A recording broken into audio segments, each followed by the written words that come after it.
Hello everyone, welcome back to RSV Competitive Exams Adda YouTube channel. Friends, railway recruitment board paramedical పోస్టుల భర్తీకి notification అయితే release చేయడం జరిగింది. So ఆ notification డీటెయిల్స్ని అయితే ఈ వీడియోలో చూద్దాం. సో వీడియో చూస్తున్న ప్రతి ఒక్కరూ ఈ వీడియో నచ్చినట్లయితే తప్పకుండా లైక్ చేయండి. అలాగే మన ఛానల్ని ఫస్ట్ టైం చూస్తున్నట్లయితే ఛానల్ తప్పకుండా సబ్స్క్రైబ్ చేసుకొని పక్కనున్న బెల్ సింబల్ని యాక్టివేట్ చేసుకోండి. అలాగే టెలిగ్రామ్ గ్రూప్ సంబంధించిన లింక్ అయితే డిస్క్రిప్షన్లో ప్రొవైడ్ చేస్తాను. టెలిగ్రామ్ గ్రూప్లో కూడా జాయిన్ అవ్వండి ఫ్రెండ్స్. ఇలాంటి అప్డేట్స్ అన్నీ మీకు రీచ్ అవుతాయి. ఓకే, చూడండి, centralised appointment notice, recruitment of various categories of paramedical అని చెప్పి ఇచ్చాడు. సో వీటికి అప్లికేషన్ ఓపెనింగ్ డేట్ వచ్చేసి 17/8/2024 నుంచి స్టార్ట్ అయ్యి మనకి closing of submission of applications వచ్చి 16/9/2024తో కంప్లీట్ అవుతుందండి. ఓకే, సో ఇందులో ఉండే పోస్టులు చూద్దాం.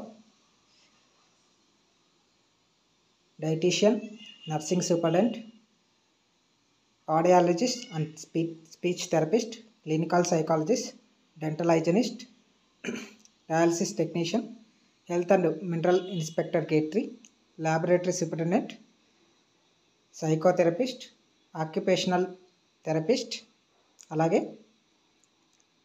Radiographer, pharmacist, speech therapist, cardiac technician, optometrist, ECG technician, అలాగే ల్యాబొరేటరీ అసిస్టెంట్.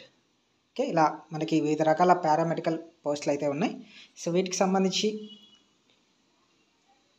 ఏజ్ లిమిట్ కూడా ఇక్కడ ఇవ్వడం జరిగింది. చూడండి, డైటీషియన్కి అయితే 18 నుంచి 30 సంవత్సరాలు, నర్సింగ్ సూపరింటెండెంట్కి అయితే 20 నుంచి 43 సంవత్సరాలు, ఆడియాలజిస్ట్ అండ్ స్పీచ్ థెరపిస్ట్కి 21 నుంచి 33 సంవత్సరాలు, క్లినికల్ సైకాలజిస్ట్కి 18 నుంచి 36 సంవత్సరాలు. అలా ఒక్కొక్క కేటగిరీకి సో ఏజ్ లిమిట్ అనేది ఇక్కడ ఇవ్వడం జరిగింది. సో లాస్ట్ టైం అయితే మనకి 32 సంవత్సరాల వరకు ఉండేది. ఇప్పుడు ఈ ఏజ్ లిమిట్ని కూడా పెంచడం అయితే జరిగింది. అలాగే వేకెన్సీస్ కూడా ఇచ్చారు. చూడండి, ఒక్కొక్క పోస్ట్కి ఎన్నెన్ని వేకెన్సీస్ ఉన్నాయనేది కూడా ఇక్కడ చూసుకోండి.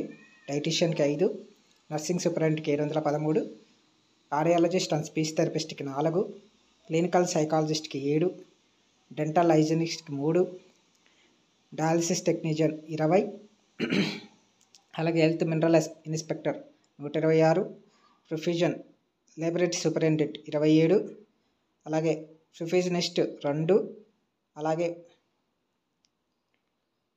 Pharmacist 246, speech therapist 1, cardiac technician 4,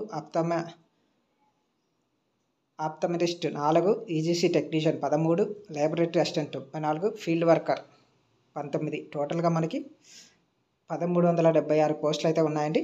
so category వైజ్గా కూడా పోస్టులు అనేవి ఇవ్వడం జరిగింది. సో మీరు ఏ కేటగిరీకి చెందిన వాళ్ళు ఆ కేటగిరీకి సంబంధించి పోస్టులను ఒకసారి చెక్ చేసుకోండి. అలాగే మీ ఏజ్ లిమిట్ కూడా చెక్ చేసుకొని అప్లై చేసుకోండి ఫ్రెండ్స్. ఓకే, అలాగే ఇందులో నెగిటివ్ మార్క్ అనేది ఉంటుందండి. Okay, so there will be negative marking 1/3 of every wrong answer in CBT అని చెప్పాడు. ఓకే, ఇది కంప్యూటర్ బేస్డ్ టెస్ట్ ఎగ్జామ్ ఉంటుంది. ఓకే, అలాగే మెడికల్ స్టాండర్డ్స్ కూడా ఉండాలి.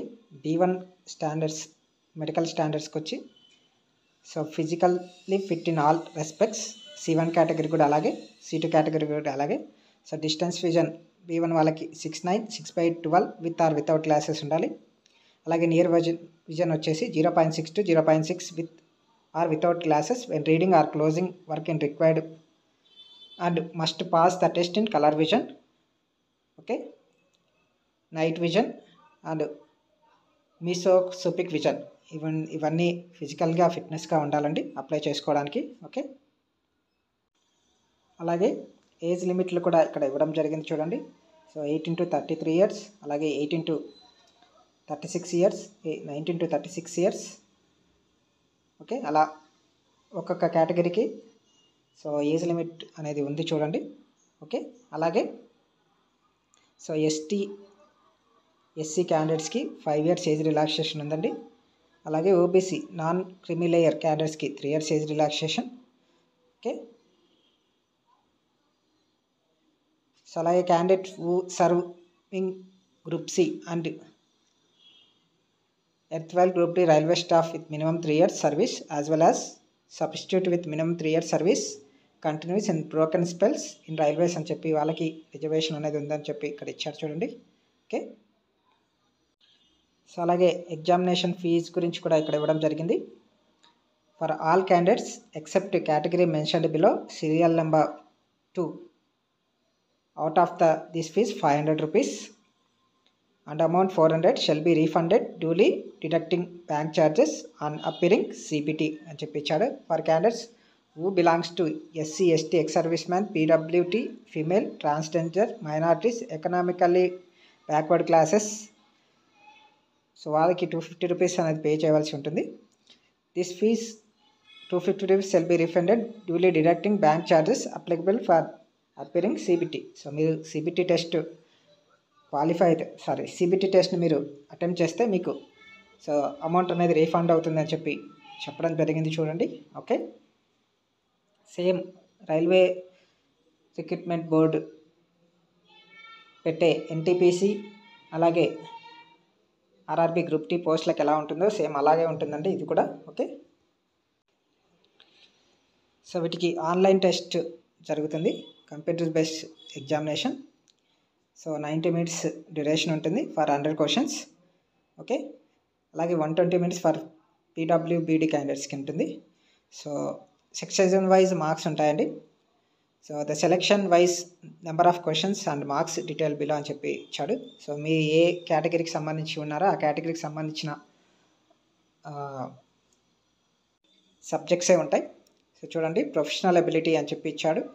సో మీరు ఏ కేటగిరీకి సంబంధించి ఉంటారో ఆ కేటగిరీకి సంబంధించిన సబ్జెక్ట్స్ నుంచి బిట్స్ వస్తాయి. అలాగే జనరల్ అవేర్నెస్ ఉంటుంది, అలాగే general arithmetic and general intelligence and reasoning ఉంటుంది, అలాగే జనరల్ సైన్స్ ఉంటుంది. సో ప్రొఫెషనల్ ఎబిలిటీ మనకి 70 మార్క్స్కి ఉంటుంది,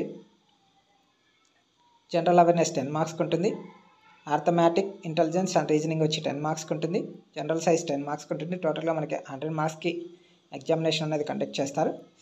సో 1/3 అనేది నెగిటివ్ మార్క్ అనేది ఉంటుందండి. ఓకే, అలాగే ఈ పోస్టులకు సంబంధించి ఎడ్యుకేషన్ క్వాలిఫికేషన్స్ ఇచ్చారు చూడండి. సో మీరు ఏ కేటగిరీ అయితే ఆ కేటగిరీకి సంబంధించిన ఎడ్యుకేషన్ క్వాలిఫికేషన్ చూసుకొని అప్లై చేసుకోండి. ఓకే, సపోజ్ మనం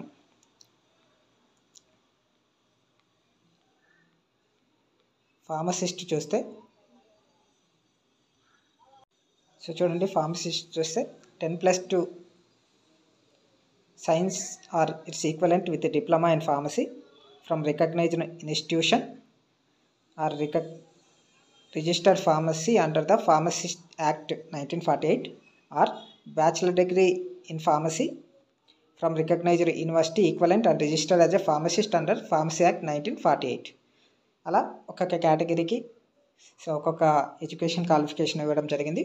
సో మీరు ఏ కేటగిరీకి చెందిన వాళ్ళు ఆ కేటగిరీ చూసుకొని మీరు అప్లై చేసుకోండి ఫ్రెండ్స్. ఓకే,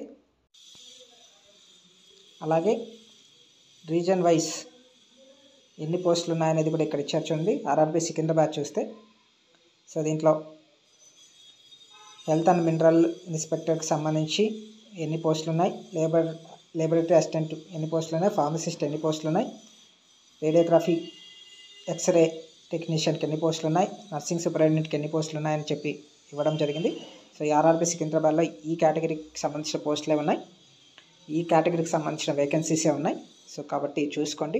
అలాగే మీరు బెంగళూరుకి అప్లై చేసుకోవాలంటే బెంగళూరు దానికి వెళ్ళి సో అందులో ఏ పోస్టులు ఉన్నాయి, సో ఎన్ని వేకెన్సీస్ ఉన్నాయనేది ఒకసారి చెక్ చేసుకొని అప్లై చేసుకోండి ఫ్రెండ్స్.